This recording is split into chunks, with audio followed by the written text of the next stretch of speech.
Good morning students. बच्चों, आज हम लोग इंग्लिश के ग्रामर सेक्शन के अंतर्गत चैप्टर 1 जिसका टाइटल है पार्ट्स ऑफ सेंटेंस की स्टडी करेंगे। व्हाट इज सेंटेंस अर्थात वाक्य क्या है? A group of words which makes a complete sense is called a sentence. शब्दों का वह समूह जो पूरा भाव दे वाक्य कहलाता है। For example, the sun rises in the east, सूर्य पूर्व से निकलता है। आई गो टू स्कूल, मैं विद्यालय जाती हूँ। व्हाट्स योर नेम, तुम्हारा नाम क्या है? Is he a good man, क्या वह एक अच्छा आदमी है? कम सून, शीघ्र ही आना। बच्चों, ये जो मैंने आपको 5 एग्जाम्पल्स दिए, ये सेंटेंस अर्थात वाक्य के उदाहरण हैं और इसमें ग्रुप ऑफ वर्ड्स वाक्य शब्दों का समूह सही क्रम में लगा हुआ है और ये पूरा भाव भी दे रहा है, इसलिए ये सभी वाक्य कहे जाएंगे। यदि इनमें शब्दों का क्रम आगे पीछे कर दिया जाए तो इनका सार्थक अर्थ ना निकलने से ये वाक्य नहीं कहलाएंगे। इससे एक बात ये समझ में आती है, एक निष्कर्ष निकलता है कि वाक्य में शब्दों का क्रम सही होना चाहिए। जब वाक्य में शब्दों का क्रम सही होगा तभी इसका सार्थक अर्थ निकलेगा और इसी स्थिति में ये वाक्य कहलाएगा। ठीक, चलिए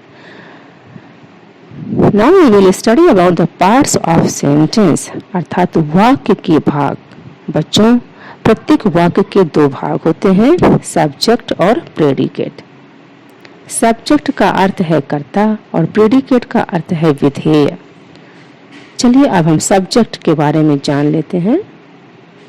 अ person and thing about which something is said is known as subject. It is usually a noun. बच्चों, वाक्य का वह भाग जिसमें किसी व्यक्ति या वस्तु की जानकारी हो कर्ता कहलाता है।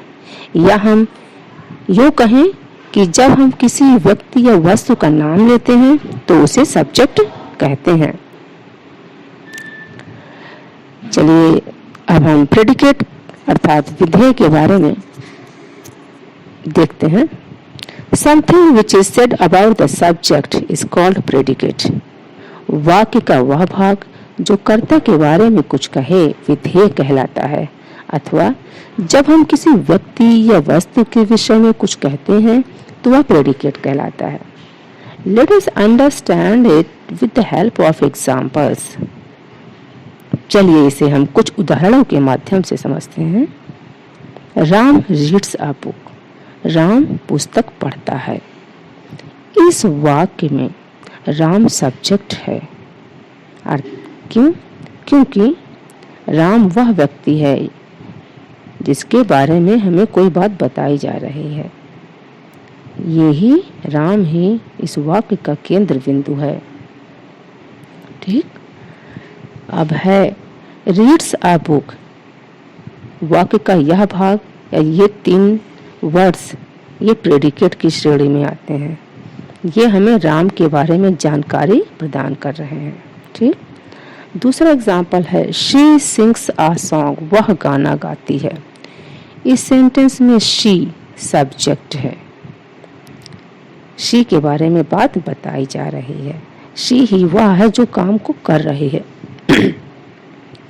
सिंग्स अ सॉन्ग यह प्रेडिकेट है, अर्थात इसमें शी के बारे में बात बताई जा रही है।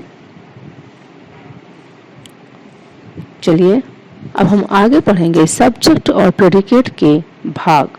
बच्चों, सब्जेक्ट और प्रेडिकेट के कुछ भाग होते हैं। सबसे पहले हम स्टडी करेंगे पार्ट्स ऑफ सब्जेक्ट अर्थात सब्जेक्ट कर्ता के भाग।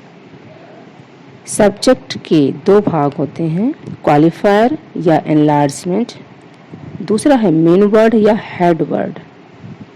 क्वालिफायर के 3 पार्ट्स होते हैं, first determiner, second adjective, third adjectival phrase. Parts of predicate. विधेय के भाग। प्रेडिकेट के 3 पार्ट्स होते हैं, वर्ब, ऑब्जेक्ट और कॉम्प्लीमेंट। ऑब्जेक्ट 2 प्रकार के होते हैं, इनडायरेक्ट ऑब्जेक्ट और डायरेक्ट ऑब्जेक्ट। इन दोनों के पार्ट्स की डिटेल स्टडी हम अपने नेक्स्ट ऑडियो लेक्चर में करेंगे और यहीं पे मैं इस ऑडियो लेक्चर को समाप्त करती हूँ।